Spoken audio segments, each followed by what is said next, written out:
Provocar el hambre, la miseria y la desesperación es el objetivo del bloqueo económico, comercial y financiero que el gobierno de los Estados Unidos le impone al pueblo de Cuba. Cuba, un pequeño archipiélago en el Caribe de solo 11 millones de habitantes, pero 11 millones de habitantes condenados a morir de hambre y a la desesperación.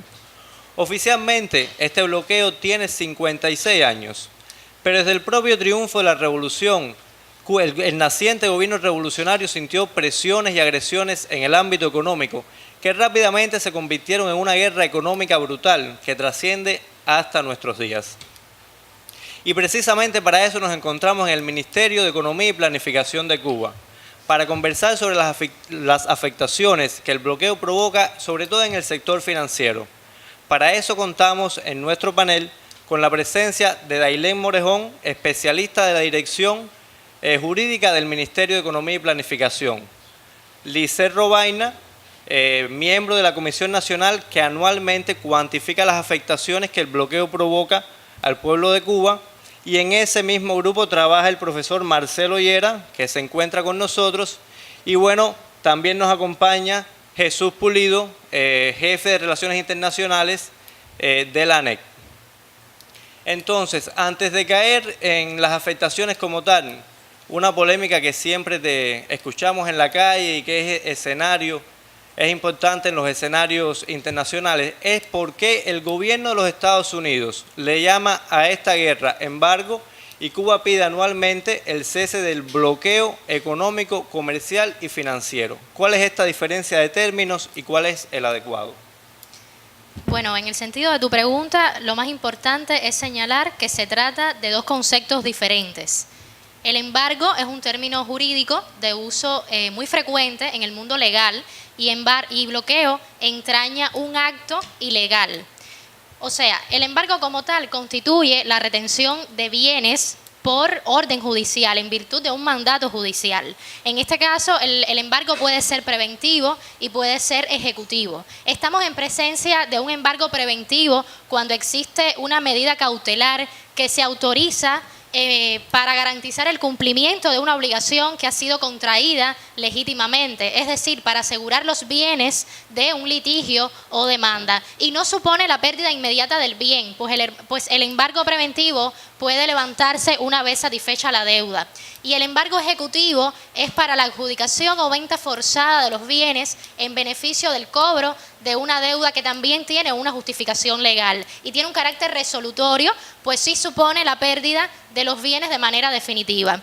Entonces cabe hacernos dos preguntas. ¿Es Cuba deudora de los Estados Unidos? ¿Ha cometido nuestro país algún delito que autorice la retención o liquidación de bienes nuestros en favor de los Estados Unidos? Pues la respuesta es contundente y es no. Cuba no ha sido ni es una amenaza para la seguridad de los Estados Unidos.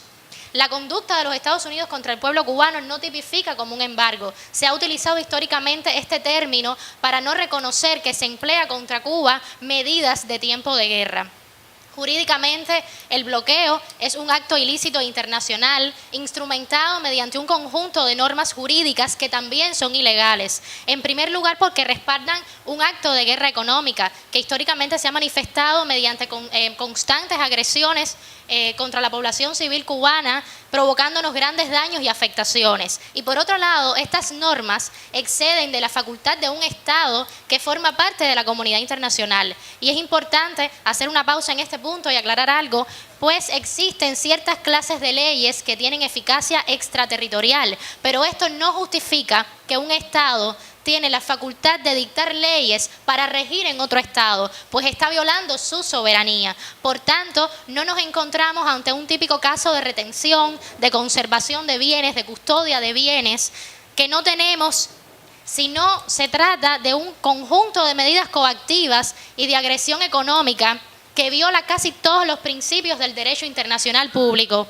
Desde el principio de la igualdad soberana de los estados, en virtud del cual cada estado tiene la facultad de decidir sobre sus asuntos internos y externos sin infringir los derechos de otros estados, hasta el principio de que cada país debe solucionar sus controversias con otro país de manera pacífica y no utilizando métodos hostiles, formas genocidas, injustas, ilegales, disfrazadas de derecho con mayúscula, como lo es el bloqueo. Bueno, con esto también se responde una de las preguntas de nuestros internautas. Y les recordamos, amigos, que ustedes también pueden participar en este foro de debate. Dejen su comentario, su criterio, su interrogante, que será analizada por los especialistas, los panelistas, y tendrán su debida respuesta. También debemos anunciar que el profesor José Luis Rodríguez, asesor del Centro de Investigaciones de la Economía Mundial, estará participando con nosotros de manera virtual en este foro. Ahora, Dailen expone el término de bloqueo. Y yo tengo una sobrina que tiene 1 año de edad, lo cumplió recientemente. Está vacunada contra 2 enfermedades. Pero eso no es un privilegio solo de mi sobrina. Todos los cubanos al nacer llegan un periodo de vacunas, de anticuerpos. Entonces, yo sé que en Cuba hay problemas, pero las cosas por lo general funcionan. Hay una educación gratuita, hay una salud gratuita para 11 millones de cubanos condenados. Entonces, ¿de qué bloqueo económico, comercial y financiero estamos hablando? Bien, buenos días, buenas tardes y buenas noches a todos los internautas que nos atienden. Primero, una precisión para hacer honor al sistema de salud, de servicios de salud de Cuba. No son 12 las enfermedades contra las que están vacunados nuestros niños, sino 13, y el próximo año vamos a tener 14. El caso que nos plantean es una de las esferas de la salud pública cubana en que nuestro gobierno ha podido sortear la agresividad del bloqueo. No es aquí donde el bloqueo ha hecho más daño en el caso de las vacunas. Vamos a expresar que hay otras esferas donde sí se está haciendo un gran daño a la salud pública del pueblo cubano. Y, por ejemplo, en este último ejercicio de las afectaciones del bloqueo a Cuba, la empresa Medicuba S.A., que es la empresa que atiende las importaciones y exportaciones de la salud pública cubana, ha hecho más de 30 solicitudes a empresas norteamericanas vinculadas a la producción de medicamentos y de equipos para la salud pública. Y solamente 2 han respondido, y han respondido de forma negativa. Hay un caso que traigo extremadamente dramático, que es el caso de la medicina temozolamida, que es una quimioterapia que ataca con gran eficacia los tumores cerebrales malignos.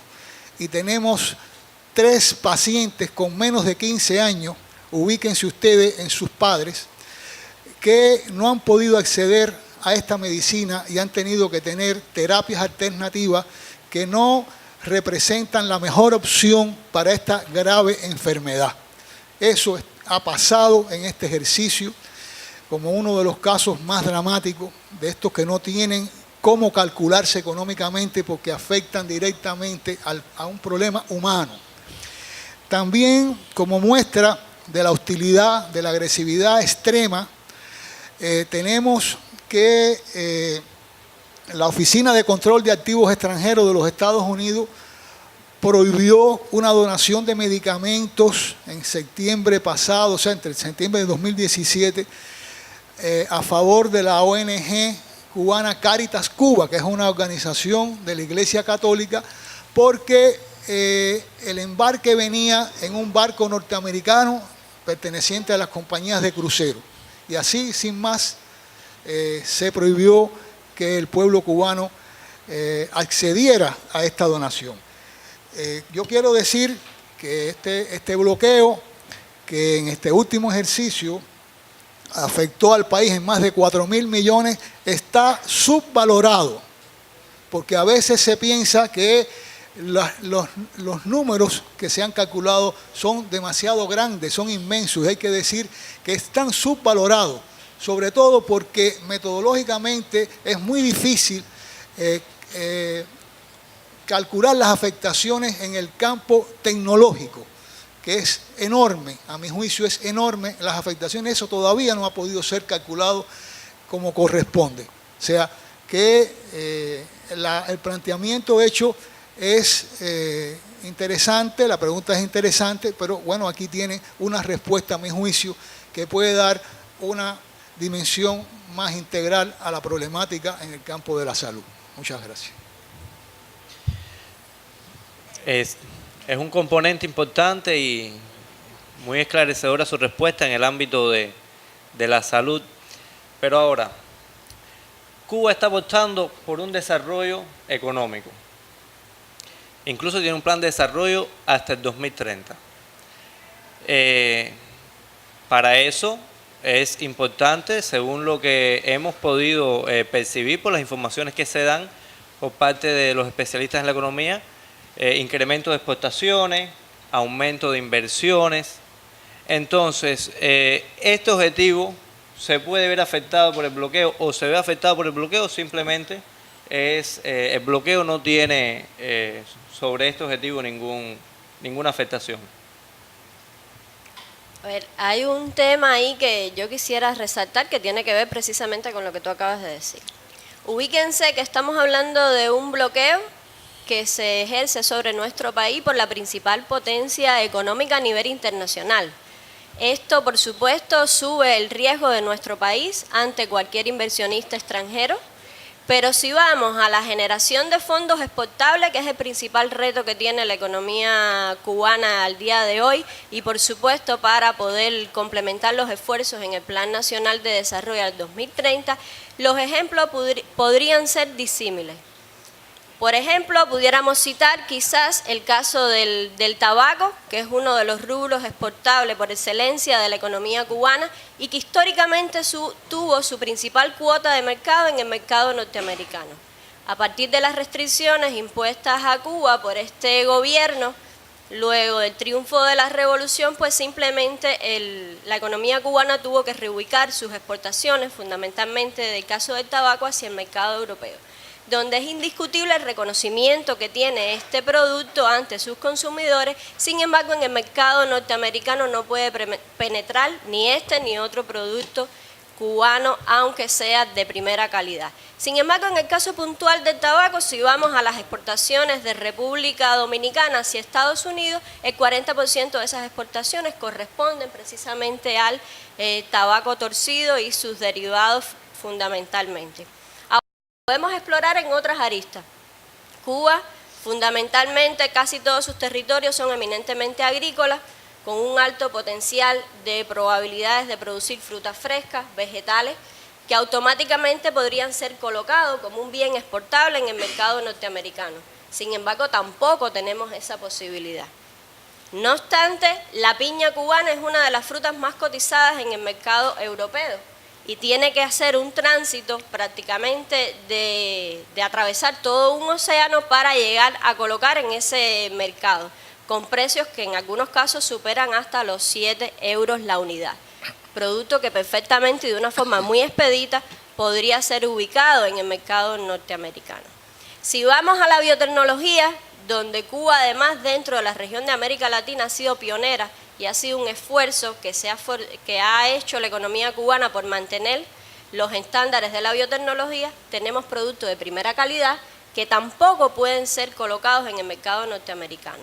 ¿Cuánto se puede cuantificar esta afectación? En términos macroeconómicos, lo que dejaría de exportar Cuba por ese término, se pudieran hacer estimaciones, y digo estimaciones porque de alguna forma pudiera haber un inicio de la penetración de este mercado con determinadas cuantías, pero esto no estaría, digamos, lo más cercano a la realidad de lo que pudiera ocurrir. En el tema biotecnológico, las estimaciones están alrededor de los 120 millones de dólares, o sea, una cifra que aparentemente pudiera significar poco para una economía como la de Estados Unidos, para una economía en desarrollo como la nuestra, con más de 11 millones de cubanos, podría significar bastante. Y los ejemplos me sobrarían, pero voy a cerrar con uno muy clásico, que es el caso de ron, Habana Club, con tanto prestigio a nivel internacional y que ha inundado los mercados del mundo, y sin embargo no puede penetrar el mercado de los Estados Unidos por estas absurdas restricciones de bloqueo.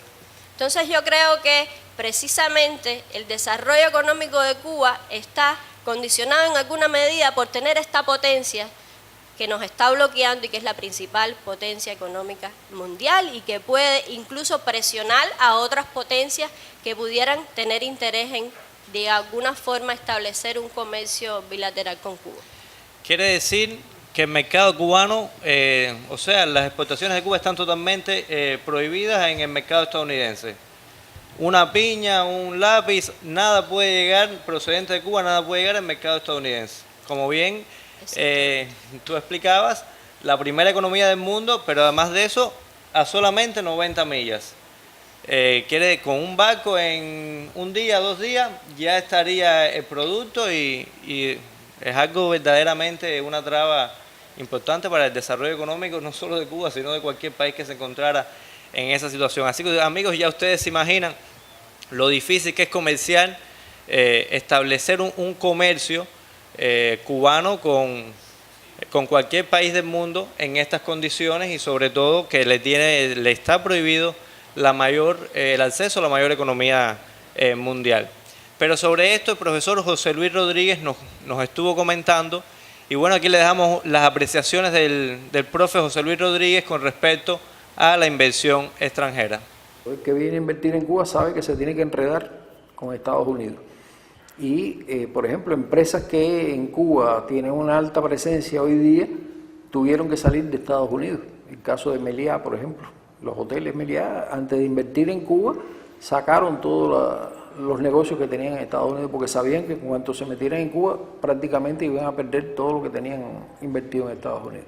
Entonces se paga un precio en ese sentido y lógicamente el que viene a invertir en Cuba pide que le compensen ese riesgo, porque no es invertir en cualquier parte, es invertir en un lugar donde te buscas una bronca con los norteamericanos que te puede costar millones de dólares en cualquier conflicto.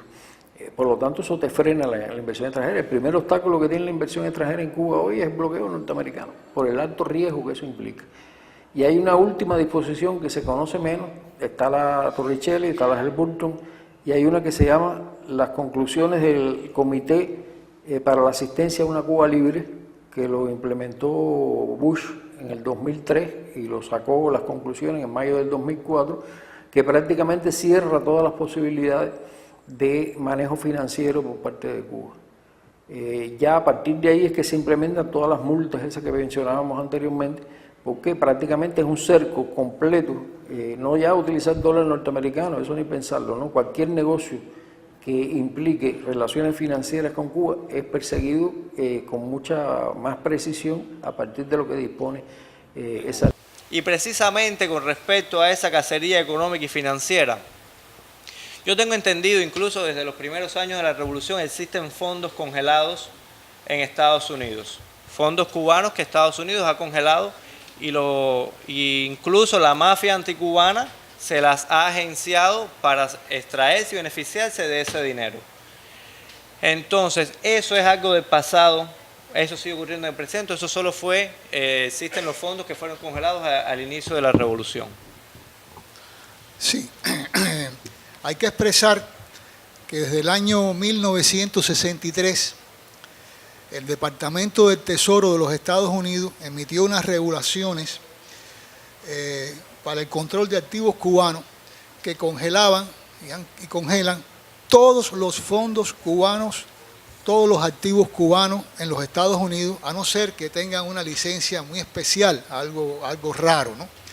Entonces, desde este entonces han ocurrido determinados hechos, por ejemplo, como es común en las relaciones en telecomunicaciones entre los distintos países, se maneja un saldo entre las llamadas que se emiten desde Estados Unidos y llamadas que se emiten desde Cuba, y producto de eso Cuba tenía un importante fondo en Estados Unidos, beneficiario para la economía cubana que fue congelado y está congelado en este momento, un importante fondo. También ocurre que producto de la actividad contrarrevolucionaria, aviones cubanos fueron secuestrados y llevados a territorio norteamericano y en determinados juicios, ¿no?, celebrados allí, el valor de esos aviones fue utilizado para compensar a la esfera contrarrevolucionaria de Miami. Yo estoy recordando, por ejemplo, cuando Cuba soberanamente defendió su espacio aéreo y derribó aquellos aviones de los llamados hermanos al rescate. Bueno, pues esos aviones que estaban allí secuestrados fueron utilizados para compensar, entre comillas, a las familias de los pilotos que habían violado el espacio aéreo de Cuba. También recuerdo ajedrecistas cubanos que en buena lid ganaron un torneo de ajedrez en los Estados Unidos, y esos fondos que pertenecían a ellos fueron congelados también. O sea, es una política que se mantiene y es sumamente rigurosa en su aplicación, que no solamente abarca fondos congelados, sino también prohibiciones de exportaciones a Cuba, en fin, ¿no? Quiere decir, si ahora cualquiera de nuestros internautas es un destacado escritor, va a Estados Unidos o es reconocido, gana determinado premio, puede cobrarlo libremente, o existen trabas que le prohíban cobrar ese premio, o sucede de manera natural. ¿Cómo sería ese proceso? Bueno, no, sencillamente no puede cobrarlo. No puede cobrarlo. No puede cobrarlo. Y familiarizado con esto, no es exactamente, porque todavía no se ha llevado a cabo una negociación entre las asociaciones de compositores, de autores de los Estados Unidos y la de Cuba. No es exactamente, no se ha realizado todavía una negociación, no puede realizarse una negociación, pero por ejemplo, los compositores cubanos que son tan populares en los Estados Unidos no pueden adquirir sus derechos de autor, no pueden adquirir sus derechos de autor, como ocurre por ejemplo con estos mismos compositores que son televisados o radiados o publicitados por cualquier otro medio en Inglaterra. En Gran Bretaña sí, tenemos convenio con Inglaterra en este sentido, pero con Estados Unidos no, por ejemplo. ¿Cuántos compositores cubanos han dejado de percibir sus royalties, como se llama, por este bloqueo absurdo? No, y eso sin contar las trabas entonces de encontrar un banco que pueda comerciar con un banco cubano para que llegue ese crédito. Exacto. Porque ese comercio entre bancos, está permitido ese comercio entre un banco cubano con un banco estadounidense, el envío de dinero. Sí. Yo quiero destacar que estos son ejemplos que dañan directamente a la población cubana. O sea, porque todavía usted puede estar en guerra con un país, pero con su gobierno, pero esto daña directamente a la población cubana. No, ellos lo dejaron claro. Ellos dejaron claro que el objetivo era rendir por hambre al pueblo cubano para provocar el derrocamiento del gobierno. O sea, el objetivo directo es el pueblo cubano buscando que influya en la gestión del gobierno socialista de Cuba. Así mismo. Ahora, porque ahí sí yo estoy un poco confundido, quisiera que ustedes me aclarasen. Yo escuché a Obama decir incluso que Cuba podía utilizar el dólar en sus transacciones financieras, que iba a haber una apertura. Hubo incluso una supuesta flexibilización del bloqueo, que yo llegué a creerme que el bloqueo lo que le quedaban eran unos días, en cuestión de que, bueno, el Congreso de Estados Unidos pudiera levantarlo. Existió esta flexibilización, yo puedo... o cualquiera de nuestros internautas se puede realizar alguna transacción financiera, puede usar el dólar algún banco cubano en las transacciones financieras económicas. ¿Es esto cierto? Bueno, sobre ese tema yo quisiera abordarlo desde dos ángulos distintos. En primer lugar, señalar que en el gobierno de Obama los objetivos de cambiar el régimen cubano no se modificaron, al igual que las administraciones anteriores. Lo que sucedió fue que hubo un cambio en esa concepción, como pudiéramos decir, de cierta apertura, de penetración en nuestro país, y que verdaderamente eso permitiera lograr los objetivos que ellos se han propuesto durante toda su vida. No cabe la menor duda que el hecho de, con la administración Obama y el restablecimiento de las relaciones diplomáticas el 17 de diciembre del 2014, pues se dieron pasos importantes para lograr poder convertir, que está plasmado en ese documento, nunca se instrumentó por los departamentos correspondientes en Estados Unidos y por lo tanto es una prohibición, de hecho, de la utilización del dólar. Nuestro país jamás ha podido realizar ninguna transacción en dólares americanos. Esa es la realidad que tenemos nosotros. Y pudiéramos señalar también que con las diferentes tramados de leyes americanas que existen con relación a nuestro país, pudiéramos señalar que existen una serie de limitaciones que provoca que todos los años los presidentes de Estados Unidos, desde la promulgación de la ley Helms-Burton, tengan que cada 6 meses firmar un documento que establece de hecho que no se aplica una cláusula específicamente de la extraterritorialidad. Sin embargo, vemos en las transacciones financieras cómo es posible que se aplican multas millonarias a bancos, a personas, a entidades, a subsidiarias, etcétera, que están en el orden de los últimos años de haberse aplicado multas por el orden de cerca de 15.000 millones de dólares. La más connotada fue la BNP Paribas, que los franceses tuvieron que rendirse ante los norteamericanos y pagar esa multa. En el periodo de Obama. En el periodo Obama. No cabe la menor duda que el periodo Obama, y lo tengo que decir con total claridad, fue el gobierno que más multa aplicó a las empresas extranjeras durante todo, de todas las aplicaciones que se han hecho como tal.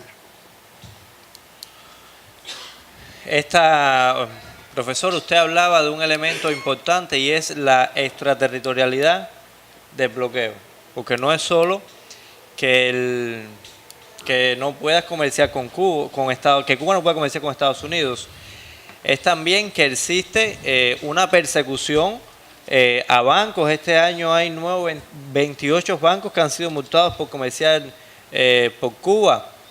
O sea, quiere decir que existe una persecución. ¿Qué otro ejemplo se puede evidenciar que demuestre esta extraterritorialidad del bloqueo?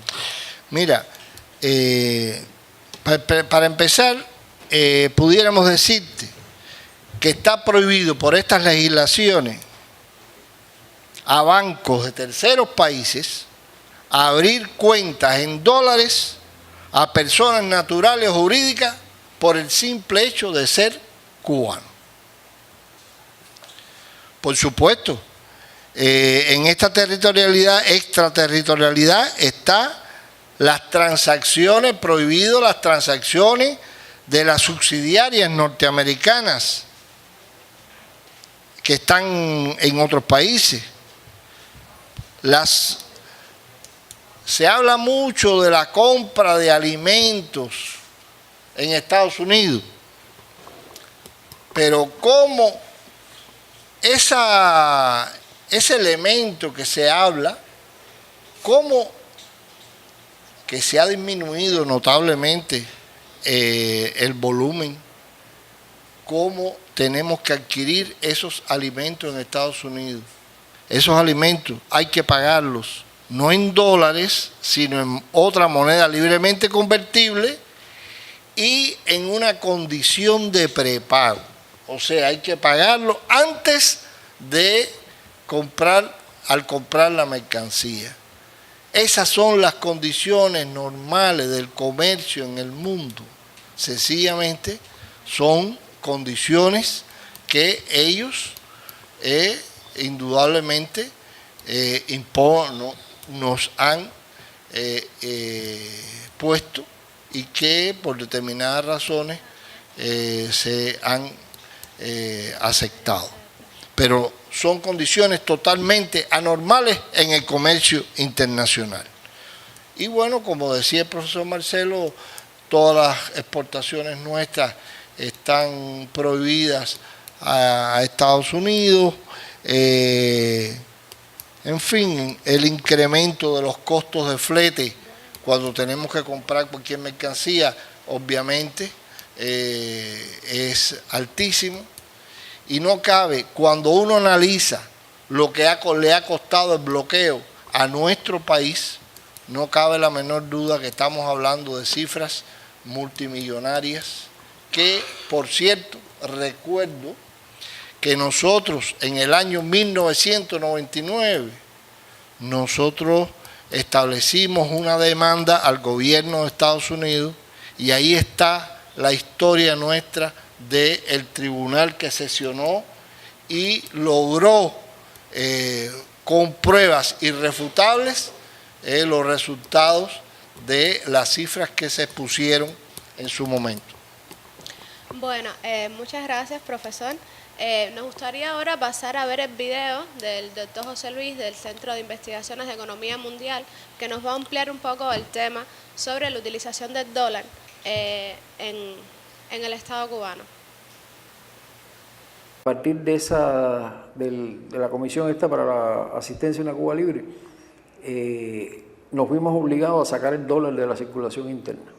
El dólar circuló en Cuba con la doble circulación monetaria desde el año 93 hasta noviembre del 2004. En noviembre del 2004 hay que sacar el dólar por una razón muy simple, y es que no, puede parecer contradictorio, no nos conviene que nos entren dólares porque después no los podemos sacar del país. Es decir, Cuba puede ingresar millones de dólares, ¿y cómo los sacamos? ¿Qué hacemos con ellos? Incluso eso es lo que explica el recargo del 10% al dólar cuando tú vienes a cambiar en Cuba, porque se trata de desestimular que entre esa moneda en Cuba, porque nos crea un problema. Esa es una de las situaciones más complicadas de los últimos años. ¿Por qué Cuba no quiere recibir dólares? Bueno, porque simplemente no los puede sacar. No puedes hacer nada con ellos. Te tienes que quedar con ellos aquí en Cuba y no puedes comerciar, no puedes hacer nada con esos dólares. Como podrán ver, el profesor nos ampliaba sobre el tema de la utilización del dólar en nuestro país. Y para un poco terminar, me gustaría hacerle la pregunta al panel, ¿cómo se evidencia durante la actual administración del gobierno de los Estados Unidos el bloqueo hacia el sistema financiero cubano? Bueno, hay que decir que este ejercicio que se ha llevado a cabo de bloqueo es el primer ejercicio que ha sido totalmente responsabilidad del gobierno de Trump. Entonces, bajo este ejercicio, el gobierno de Trump ha tomado medidas adicionales de recrudecimiento. En junio del 2017 firmó este presidente un memorándum en la Casa Blanca arreciando el bloqueo en algunos aspectos. Estos fueron los aspectos vinculados a viajes y también financieros. Estas medidas se comenzaron a ejecutar a partir del 9 de noviembre del 2017 y abarcaron la prohibición a realizar cualquier transacción con 179 entidades cubanas. Y también se limitó aún más el tema de los viajes a Cuba. Aquel concepto de viajes y contactos pueblo a pueblo fue asolado por otra vuelta de tuerca. Y en este sentido, esto ha afectado también los viajes de norteamericanos a Cuba, que han disminuido. Y aún más porque después vino toda esta historia de los ataques sónicos, donde ellos crean una alerta de viaje a los ciudadanos norteamericanos, que tiene 4 niveles, y desde luego esto repercute en las aseguradoras, porque no es solamente que el ciudadano diga, no, voy a viajar a Cuba aunque me digan que no, me interesa. No, el problema es que las aseguradoras entonces cobran más, entonces se le encarece el viaje también al potencial turista. O sea, que quiero recalcar que ha habido un recrudecimiento en 2 esferas importantes, sobre todo el turismo. El turismo representa para Cuba una gran afectación, yo diría que es la principal afectación del bloqueo norteamericano en este sentido. Por tanto,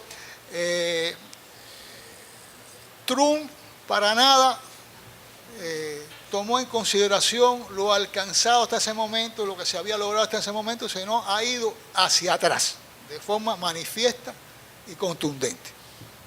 Bueno, muchísimas gracias. Nos gustaría ahora pasar a leerles algunas de las preguntas que han hecho nuestros internautas en redes para que nuestro panel, si es tan amable, las pueda responder.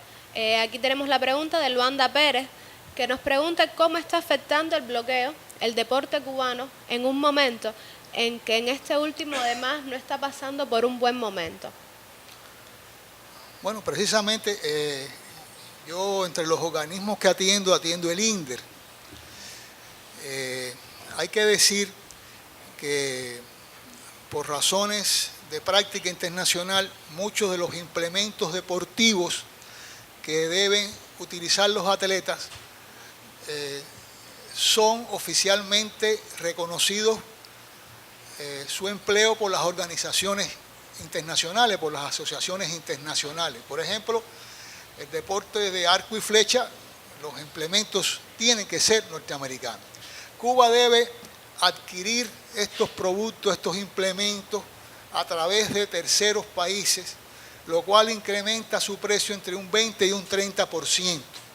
O sea, el deporte cubano se afecta sobremanera en este sentido.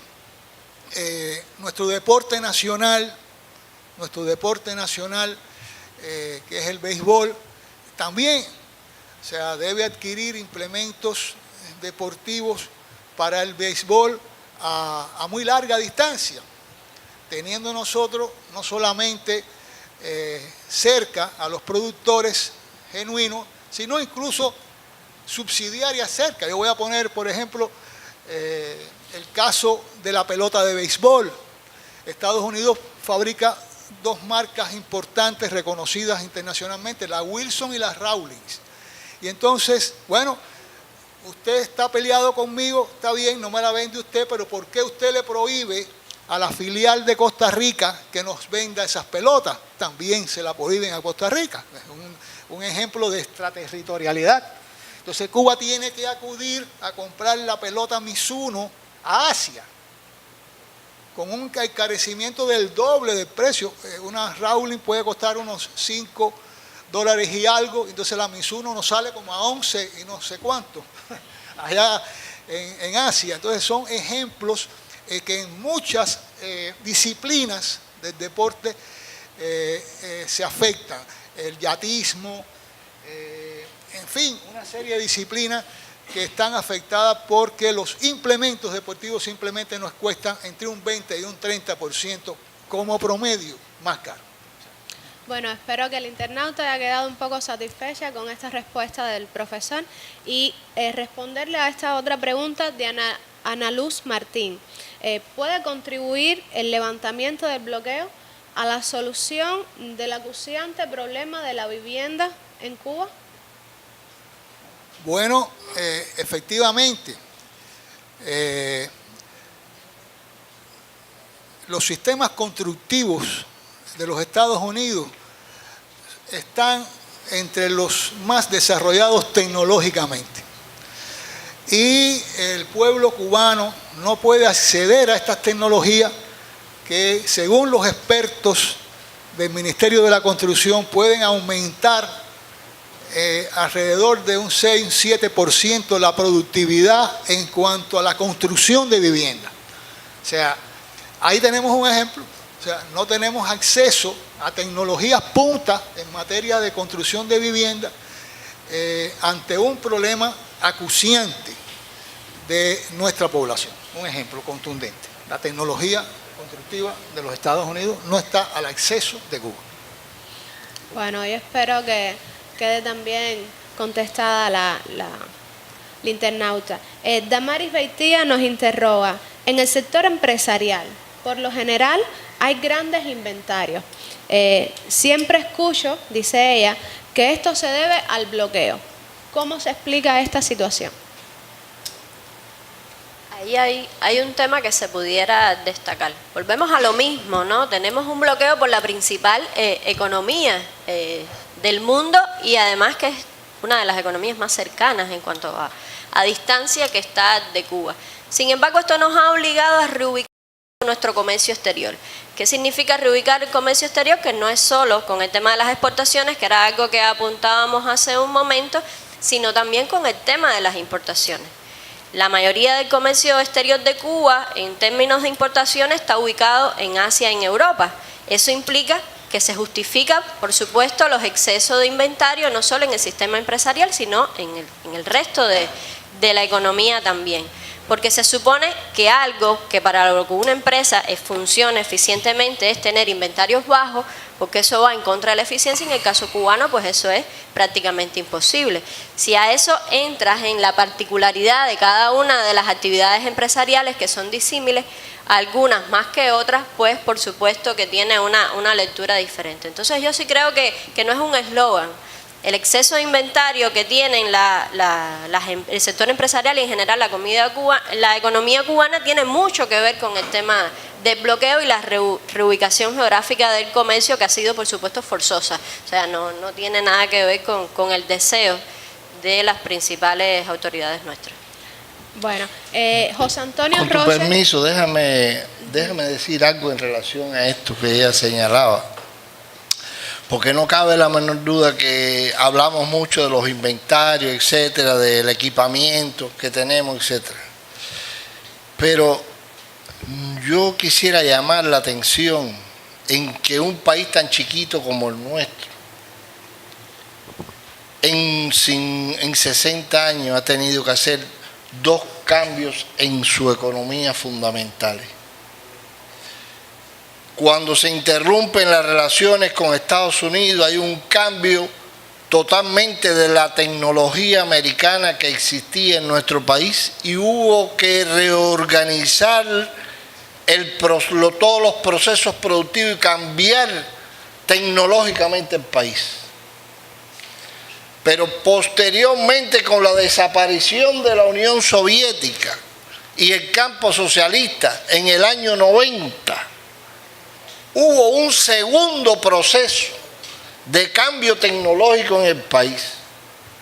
Fíjense lo que ha conllevado al bloqueo americano, que nosotros en 60 años hemos tenido que cambiar tecnológicamente el país en 2 ocasiones.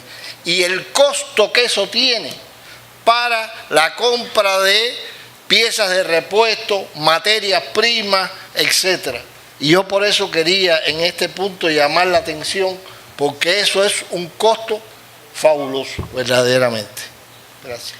No, muchísimas gracias por aportarnos más a este debate. José Antonio Rocha también nos interroga de cómo está afectando el bloqueo al proceso de informatización de la sociedad cubana. A ver si alguien del panel puede responderle a José Antonio. Bueno, aquí podemos a lo mejor muchos aportar en este sentido.